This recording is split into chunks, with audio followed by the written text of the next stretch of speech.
കൊല്ലം അഞ്ചാലമ്മൂട് സ്കൂളിൽ വിദ്യാർത്ഥിയെ മർദ്ദിച്ച അധ്യാപകനെ സർവീസിൽ നിന്ന് അന്വേഷണ വിധേയമായി സസ്പെൻഡ് ചെയ്തു. കായികാധ്യാപകൻ മുഹമ്മദ് റാഫിയാണ് ഇപ്പോൾ സസ്പെൻഡ് ചെയ്തത്. കുട്ടിയെയും അന്വേഷണ വിധേയമായി സ്കൂളിൽ നിന്ന് പുറത്താക്കിയിട്ടുണ്ട്.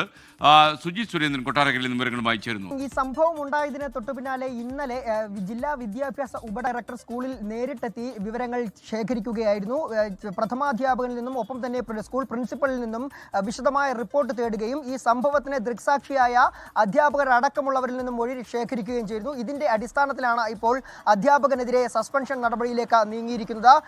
ഈ സമൂഹത്തിന് മാതൃകയാകേണ്ട അധ്യാപകൻ ഗുരുതരമായ കൃത്യവിലോപം നടത്തിയെന്നാണ് ഈ സസ്പെൻഷൻ ഉത്തരവിൽ ജില്ലാ വിദ്യാഭ്യാസ ഉപഡയറക്ടർ ചൂണ്ടിക്കാട്ടിയിട്ടുള്ളത്.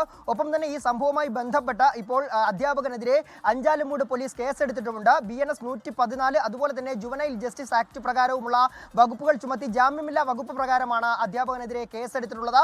ഇന്ന് അധ്യാപകനെ അറസ്റ്റ് ചെയ്തേക്കുമെന്നാണ് ലഭിക്കുന്ന സൂചന. അധ്യാപകൻ ഇപ്പോൾ കടക്കലുള്ള ഒരു ആശുപത്രിയിൽ ചികിത്സയിലാണെന്നാണ് ലഭിക്കുന്ന വിവരം. ഒപ്പം തന്നെ വിദ്യാർത്ഥിയും കൊല്ലം ജില്ലാ ആശുപത്രിയിൽ ചികിത്സയിലാണ്. ഇതിനു പുറമെ ഇപ്പോൾ ശിശുക്ഷേമ സമിതിയും സംഭവത്തിൽ വിശദമായ അന്വേഷണം ആരംഭിച്ചിരിക്കുകയാണ്. ശിശുക്ഷേമ സമിതിയുടെ അധ്യക്ഷനായിട്ടുള്ള ജില്ലാ കളക്ടർ ഈ സംഭവവുമായി ബന്ധപ്പെട്ട് വിശദമായ അന്വേഷണം നടത്തണമെന്ന് സിറ്റി പോലീസ് കമ്മീഷണറോട് ആവശ്യപ്പെട്ടിരിക്കുകയുമാണ്. ഏതായാലും ഈ സംഭവത്തിനു പിന്നാലെ അധ്യാപകനെതിരെ മാത്രമല്ല ഇപ്പോൾ കുട്ടിക്കെതിരെയും നടപടി ഉണ്ടായിരിക്കുന്നു. കുട്ടിയെ സ്കൂളിൽ നിന്നും അന്വേഷണ വിധേയമായി സസ്പെൻഡ് ചെയ്തിരിക്കുകയാണ്.